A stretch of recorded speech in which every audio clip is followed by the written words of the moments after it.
더마카와 함께 시선 집중의 문을 열겠습니다. 어서 오세요. 네, 안녕하세요. 더마카입니다. 4.19 혁명 기념일이자 절기상 고구인 오늘도 삐딱선 정신에 입각해서 주요 뉴스 챙겨드리겠습니다. 김유환님, 통영인데 바닷바람이 상쾌하네요. 나라도 상쾌했으면 좋겠습니다. 네. 나라도 상쾌했으면 좋겠습니다. 이런 소망을 가지신 분들이 많아요. 2500님도 비슷한 의견 주셨거든요. 오늘 날씨처럼 정치 경제도 화창했으면 좋겠다. 이런 인사 남겨주셨고요. 수호천사님, 오늘도 시선집중, 출근길 한 주의 시작과 마무리는 시선집중으로 내 정치 지식의 모든 것 늘 감사합니다. 라고 해주셨는데 수호천사님이 시선집중의 수호천사가 아닌가 싶네요. 그렇죠. 맞는 말씀이십니다. 여러분들이 있으니까 저희가 있는 거 아니겠습니까? 네. 그리고 알권리님, 보험 권유 전화 말고요. 청취율 조사 전화 받고 싶어요. 왜 이렇게 심하게 공감되지? 그래도 감사하다. 네, 공이 뜨는 번호 받아주시는 거잖아요. 청취율 조사 받으려고. 쓸데없는 전화 진짜 많이 오죠. 네. 네, 그리고 이지현님, 저는 항상 오후에 팟캐스트로 들었는데 오늘은 아이 소풍 도시락 싸느라 실시간 청취합니다. 상쾌한 아침이에요. 삐딱선 정신 만세라고 보내주셨어요. 소풍철인가요? 뭐 소풍은 언제든지 갈 수 있죠. 소풍을 앞둔 아이의 마음이 얼마나 콩닥콩닥 즐거울까요? 도시락 싸는 엄마의 마음은 어떨까요? 네. 그건 모르겠고. 네. 아이가 중요합니다. 네. 제이비 안 싸주셨어요, 도시락? 싸주죠, 안 싸주. 오호. 네, 아무튼 오늘 다행히 미세먼지도 어제보단 덜할 것 같아가지고 네, 아이의 소풍이 즐거웠으면 좋겠네요. 네. 그리고 금요일이니까 또 오늘도 소개되신 분들에게 커피와 디저트 세트 보내드린다는 점 기억하시고요. 많이 소통해주세요. 요즘도 소풍 가면 보물찾기 이런 거 하나요? 하지 않을까요? 저도 가본 지가 오래돼서. 하도 오래돼가지고. 어떻게 시선집중 봄 소풍 가요? 갈까요? 아니요. 제주도 갈까요? 제주도로 방송하러 가는 건 좋아요. 네, 비용 각자 부담. 방송하러 가면 방송국에서 내주겠죠. 아이템 발굴. 네. 알겠습니다. 아이템 발굴 해야 되겠어요. 자, 9347님, 요즘 쑥을 따다가 쑥떡을 해먹으니 참 맛있네요. 두 분께 그렇죠. 전해드릴 수만 있다면 드리고 싶어요. 라고 해주셨는데 저희는 요 말씀만으로도 이미 쑥떡을 먹고 있는 것 같아요. 쑥향이 입안에 퍼집니다. 쑥국도 맛있죠. 네. 제이비는 안 맛있어 하는 게 무엇이냐는 물음도 있네요. 없습니다. 네, 진짜 봄도 됐고 주말이니까 저희도 한번 쑥떡 사 먹도록 하죠. 저희는 쑥을 네. 따러 갈 시간 없으니까. 네. 감사합니다. 9347님. 자, 제이비타임즈 아침 인사는 여기까지 챙겨드리고요. 뉴스 챙겨드리겠습니다. 오늘 주목할 첫 번째 뉴스 어떤 건가요? 박영선 총리, 양정철 비서실장 기용설. 그 여파가 계속되고 있는데요. 어제 제3의 라인이 움직였다라는 보도 내용 전한 바 있지 않습니까? 그 후에 그 라인이 김건희 라인이네, 용산에 새 간신이 있네 등등 온갖 설과 추측과 주장이 난무했는데요. 아울러 윤석열 대통령이 16일 홍준표 대구시장과 만찬 회동을 했을 때 총리직을 제안했으나 홍준표 대구시장이 이를 고사하면서 김한길 총리, 장제원 비서실장을 추천했다는 보도도 나왔습니다. 자, 여기서 짚을 점이 하나 나오는데요. 이거 한번 짚어봅시다. 어떤 건가요? 자, 다시 한번 복기를 해보죠. 윤석열 대통령과 홍준표 대구시장이 만찬 회동을 한 시점이 언제입니까? 16일 저녁이라는 겁니다. 네. 4시간 정도 만남이 이어졌다고 합니다. 그러면 이 만남은 심야에 끝났다고 봐야 됩니다. 10시, 11시쯤에 끝났다고 봐야 되는 거 아니겠습니까? 자, 그리고 두 번째. 박영선 총리, 양정철 비서실장 기용설 보도가 처음 나온 시점이 언제입니까? 그 다음 17일 새벽 5시 26분이었습니다. 자, 당시 상황을 한번 재구성하면 이런 그림이 나옵니다. 윤석열 대통령이 홍준표 대구시장에게 총리 제안을 했다가 거절당하자 곧바로 거의 실시간으로 박영선, 양정철 기용설을 흘렸다라는 그림. 왜 그러냐면 만찬 회동이 끝난 시점부터 박영선, 양정철, 기용설 첫 보도가 나온 시점으로 딱 하면은 몇 시간 되지 않거든요. 그렇지 않습니까? 네. 그런데 이 그림엔 빈 시간이 하나가 있습니다. 박영선, 양정철 두 사람에게 의사를 타진한 시점, 이게 문제가 됩니다. 두 사람 기용 보도를 보면 여권 핵심 관계자가 두 사람이 긍정적 입장을 밝혔다라고 말한 대목이 나옵니다. 이 말한 게 사실이라면 최소한 홍준표 대구시장을 만나기 전에 두 사람을 접촉했다라는 이야기가 됩니다. 그렇죠? 네. 자, 이렇게 정리하면 어떻게 되는 걸까요? 둘 중 하나여야 됩니다. 첫째, 박영선 전 장관한테 거절당한 다음에 홍준표 시장에게 총리직을 제안했어야 합니다. 그런데 여기엔 문제가 있습니다. 박영선 전 장관이 총리직 제안을 거절했다면 굳이 검토 사실을 흘릴 이유가 뭐가 있습니까? 그 다음날 새벽에 보도 딱 나오도록. 이해가 되십니까? 네?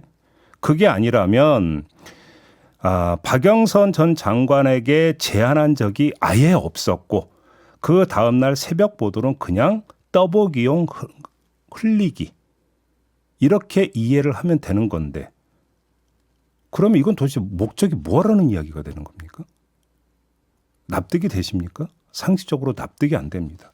두 번째, 홍준표 시장에게 총리직을 제안했다라는 보도 이 자체가 사실이 아니라고 간주도 해야 됩니다. 만약에 이렇게 간주를 한다면 상식적인 이해는 가능해집니다. 그렇죠?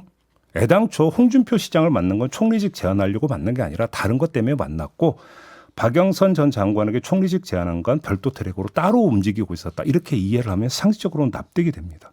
그런데 그래도 남는 문제가 있습니다. 그럼 홍준표 시장과의 만찬 시점에서 박영선 총리 카드는 살아 있었고 몇 시간 뒤에 보도가 될 정도로 적극 검토하고 있었다는 이야기가 되는 거잖아요. 그러면. 그렇죠? 그러면 굳이 홍준표 시장한테 총리 추천을 받아야 할 이유가 있었을까라고 하는 또 의문이 따라붙습니다. 일단 총리 추천했다는 것은 홍준표 시장도 일단 인정을 했으니까. 네. 그렇죠? 이거를 이해할 수 있는 방법은 만일의 상황에 대비해서 그냥 여벌로 추천받았다. 이렇게만 이해할 수 있는 거겠죠. 그래서 제가 드리는 말씀은 16일 저녁부터 17일 새벽 사이에 도대체 무슨 일이 있었냐. 이게 교통정리가 안 된다. 한마디로 이 말씀을 드리는 건데요. 근데 이렇게 짚을 이유조차 없을 것 같다. 더 이상 어지러워하지 않아도 될 것 같다라는 말씀을 정리 삼아서 드리겠습니다. 그건 무슨 얘기입니까? 지금까지 들어보니 정리가 안 되는데 왜 어지러워하지 않아도 되나요? 정치권, 언론, 나아가 국민이 인사에 관심을 쏟은 이유가 뭡니까? 윤석열 대통령이 국정기조를 바꿀지를 가늠하기 위해서 아니었습니까? 정말로 인적 쇄신이 되는지를 보면 윤석열 대통령의 국정쇄신 의지를 가늠할 수 있었기 때문입니다. 하지만 이미 절반은 확인했습니다. 뭘 통해서? 윤석열 대통령의 국무회의 모두 발언을 통해서 국정쇄신 의지가 없음을 절반은 확인을 했고요. 여기서 나머지 절반에 해당하는 보도가 나왔습니다. 한겨레가 네. 보도한 내용을 보면은 윤석열 대통령이 복수의 당선인에게 국민의힘 소속 당선인이죠. 당선인에게 전화를 걸어서 국정 방향은 옳다라는 뜻을 분명히 전했다고 합니다. 한 당선인이 전하기를 윤 대통령이 국정 방향은 옳다고 생각한다. 그러나 소통을 지적하니까 그 부분에서 좀 신경을 써야 한다는 생각을 하더라라고 한겨레 기자에게 전했다고 합니다. 이 내용은 국무회의 모두 발언과 그 뒤 대통령실 관계자에 의해 전해진 국무회의 비공개 마무리 발언 그리고 참모회의에서 밝힌 윤석열 대통령의 입장과 일치합니다. 똑같습니다. 내용이. 이렇게 정황이 겹치고 있고 그 정황이 가리키는 바는 뭐냐? 윤석열 대통령은 국정쇄신 의지가 없다라는 것인데 더 이상 인사가 관심사가 될 이유가 뭐가 있겠습니까? 그렇지 않습니까? 어허. 이렇게 정리를 하겠습니다. 하지만 한편으로는 그래서 더 누가 되는지 봐야 되는 거 아닌가요? 인사를 중시했던 이유는 정말로 그 윤석열 대통령한테 고언을 하고 직언을 할 수 있는 사람을 윤석열 대통령이 기용하느냐. 그래서 정말 경청하는 대통령이 되느냐. 그래서 그 결과 국정쇄신 기조가 좀 바뀌는 것이냐. 이거 아니었습니까? 근데 윤석열 대통령이 국무회의에서 한 발언이나 당선인에게 전화 걸어서 했다라는 발언을 보면 경청할 준비가 되어 있다라는 겁니까? 아니라는 겁니까? 아니라는 거잖아요. 그러면 그 누가 온들 무슨 소용이 있느냐. 저는 지금 이걸 제기하고 있는 겁니다. 네, 근데 대통령실에서 뭐 이런 반박도 할 것 같아요. 윤석열 대통령이 총선 이후에 홍준표 시장만 만난 건 아니고 권영세 의원을 비롯한 수도권 당선자들을 지금 비공개로 만나서 인적 쇄신과 수습 방안들에 대한 대화를 나눈 걸로 전해졌다. 이런 TV조선 보도가 어제 있었거든요. 네. 혹시 여기서 나온 얘기들이 또 오늘 방송이 끝나고 나면 우리 방송이 끝나고 나면 또 보도로 나오지 않을까 싶기도 한데 촌철님들의 생각을 좀 전해드리겠습니다. 3149님. 시선집중이 어째 시사 프로그램에서 점점 추리 프로가 되어가는 것 같습니다. 조자영님. 제 입이 탐정 같아요. 뭐가 이렇게 불투명한가요? 라는 의견들 네, 보내주셨고요. 왜 그러냐면 나오는 현상이 어지럽기 때문에 한번 정리를 해보려고 했는데 정리하던 저도 어지러워졌다. 이렇게 정리하겠습니다. 네, 그리고 레드헤어님은 홍준표 시장과 윤석열 대통령이 만난 날을 주목을 해주셨는데요. 세월호 10주기 아니었나요, 그날? 그렇죠. 네, 이렇게 해주셨고요. 담쟁이 넝쿨님, 정치인과 화가의 공통점이 뭘까요? 그림 그린다는 겁니까? 큰 그림을 그리고 싶어한다. 네. 지금 대통령뿐만 아니라 홍준표 시장도 큰 그림을 그리고 있는 거 아니냐 이런 관전평이 많죠. 그리고 밍밍 대사님, 국무총리 오디션 프로그램이라도 해야 할까요? 라고 해주셨는데 박지원 전 대통령 비서실장이 이재호 민주화운동 기념사업회 이사장을 또 방송에서 추천했더라고요. 총리로. 네, 그 두 사람이 방송 고정 팬들로 같이 출연하고 이런 연도 있죠. 그래서 네. 그런가요? 아니 뭐 나름 직원도 하고 야당과의 관계를 아니, 생각하면 뭐 이렇다고 하는데. 아니 지금 용산발 그 하마평만 해도 지금 정신이 어지러워 죽겠는데 다른 요인은 뺍시다 좀. 정신 건강을 위해서. 알겠습니다. 네. 과연 이 하마평 중에 답이 있을 것이냐. 뭐 이번 주 내로 발표한다라는 얘기도 있었지만 이번 주 뭐 오늘 아니에요 지금. 그러니까 네. 있었지만 그래서 말을 끝까지 들어보세요. 더 늦어질 수도 있다는 보도가 있기 때문에 네. 언제 나오는지 한번 지켜보도록 하겠습니다. 다음 주목할 뉴스 어떤 건가요? 홍준표 대구시장 이야기 하나만 더 하겠습니다. 또 한동훈 전 비대위원장을 저격했습니다. 했어요. 어제 페이스북에 이런 글을 올렸습니다. 한 대목 그대로 읽어드리면 한동훈 전 위원장은 윤석열 정권 황태자 행세로 윤 대통령 극렬 지지 세력 중 일부가 지지한 윤 대통령의 그림자였지 독립 변수가 아니었다. 황태자가 그것도 모르고 자기 주군에게 대들다가 폐쇄자가 되었을 뿐이고 당내의 독자 세력은 전혀 없다. 라는 이런 글이었습니다. 이 저격이 더욱 눈길을 끄는 건 홍준표 시장이 윤석열 대통령과 단독 만찬 회동을 한 뒤에 내놓은 것이기 때문입니다. 그렇죠. 어제 오후에 썼으니까요. 그렇습니다. 그리고 거기에 보면 이런 얘기도 있습니다. 황교안 이름을 거론을 하면서 네. 총선을 말아먹고 퇴출됐을 때 그 뒤에 당을 1년 이상 지배했어도 뿌리가 없어서 돌아오지 못했는데 집권당 총선을 사상 유례 없이 말아먹은 한동훈 당이 다시 받아들일 공간이 있을까요? 소설들 그만 쓰시라. 이 얘기는 결국 윤심도 한동훈 전 비대위원장을 떠났다 이런 얘기일까요? 왜냐하면 대통령을 만난 다음에 썼으니까요. 이미 그 점은 이 자리에서 이미 짚은 바가 있습니다. 그 진단을 변경할 이유는 별로 없어 보이고요. 오히려 강화하는 게 어제의 저격글이다. 이렇게 말씀을 드리고 여기서 또 한 사람의 말을 들어보겠습니다. 조정훈 의원인데요. 어제 채널A 유튜브 채널이죠. 정치 시그널에 출연해서 한동훈 전 위원장과 전화 통화를 했다면서 이런 말을 했습니다. 들어보시죠. 좀 쉬겠다고 하시더라고요. 네, 그게 맞고 좀 푹 쉬라고 고생했다고 했습니다. 원래 이 배터리를 처음에 사면 완전히 충전해야 되잖아요. 네. 그래서 저는 충분한 충전의 시간을 가져라 라고 조언을 드리고 싶고요. 예. 우리 국민의힘도 한동훈이란 소중한 정치적 자산을 다시 사용하고 싶다면 충전할 시간을 주자. 네. 뭐 세월은 무쇠도 녹이는 법이니까 조정은 위원 말대로 한동훈 전 위원장이 푹 쉬고 돌아오면 폐쇄자가 복위세자가 될 수도 있을 거겠죠. 이론적으로는. 그렇죠. 특히나 그 시간 동안 주상전하의 권위가 떨어진다면 더더욱 가능성은 높아질 겁니다. 하지만 이건 반쪽짜리 얘기입니다. 나머지 반쪽이 빠져 있는데요. 어떤 건가요? 한동훈 전 위원장이 돌아와서 자신의 복권을 꾀하려면 확실히 차별화된 모습을 보여야만 합니다. 윤석열 대통령의 그늘이 아니라 대척점에 서야 한다는 얘기입니다. 귀환 시점에 윤석열 대통령의 위상이 떨어져 있다면 이 차별화의 길은 큰 고민거리가 아닐 수도 있을 겁니다. 쉬운 길일 수도 있을 겁니다. 하지만 이건 윤석열 대통령과 한동훈 전 위원장 두 사람 간의 관계에 한정된 얘기고, 자, 차별화를 하면 국민이 그렇게 봐줄 것이냐, 이건 전혀 별개의 문제다. 이전까지 함께 말씀을 드려야 될 것 같습니다.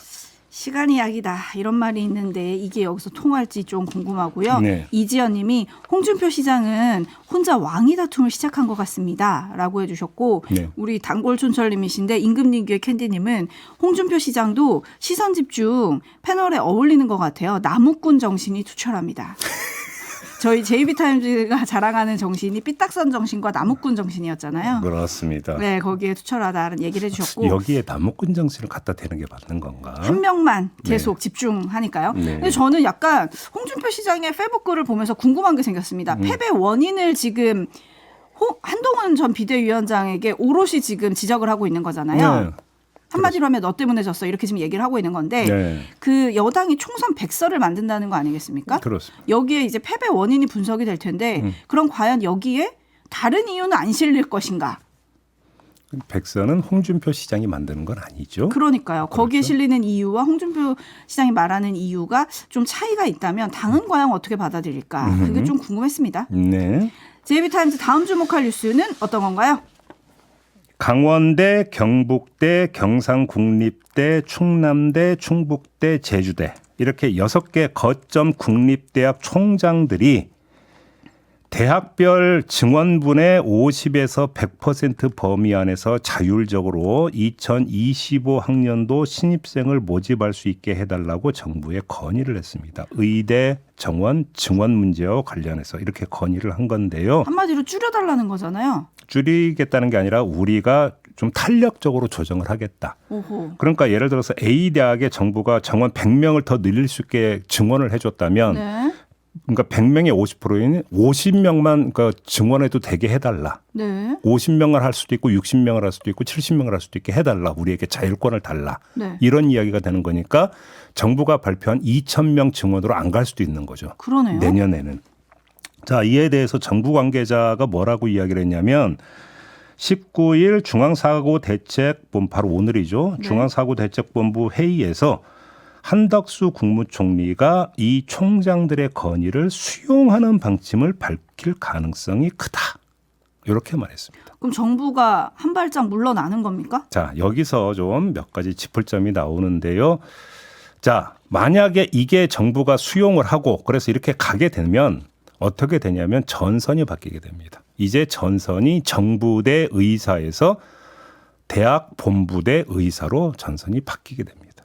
그러면 정부는 어떻게 되는 겁니까? 부담을 줄이게 됩니다. 그렇죠? 이 네. 점에서 정부 입장에서는 뭐 수용 안 할 이유가 별로 없다라는 것이고요. 그다음에 결과적으로는 어떻게 되는 겁니까? 지금 전공의 등등이 반발하고 있는 의대 증원의 규모가 축소되는 결과를 빚을 수 있습니다. 그렇기 때문에 이게 전공의들의 반발을 누를 수 있을 것이다라고 하는 기대도 정부가 가질 수 있겠죠. 자, 이거저거 떠나서 이게 정말로 하나의 대안이 돼서 전공의들도 수용을 하고 그래서 상황이 타개가 된다면 마다할 이유, 반기지 않을 이유는 없을 것 같습니다. 다만 여기에는 짚을 점이 하나가 있습니다. 지금 총장들의 건의 내용을 보면 어떻게 됐습니까? 내년도에 한해서 1년짜리라는 얘기입니다. 그러면 내후년이 되면 또 어떻게 됩니까? 그대로 간다라는 이야기가 됩니다. 자, 이걸 전공의 등등이 받을 것이냐의 문제가 지금 남아있는 체크 포인트다. 이런 말씀을 드려야 될 것 같습니다. 한편으로는 왜 정부 주도하에 해결책이 나오지 않느냐라고 지금 짚어주시는 분들도 계신데요. 어쨌든 뭐 도사님은 도사 1977님은 해결만 되면 좋죠 이런 의견 주셨네요. 네, 담화가 수고하셨어요. 고맙습니다.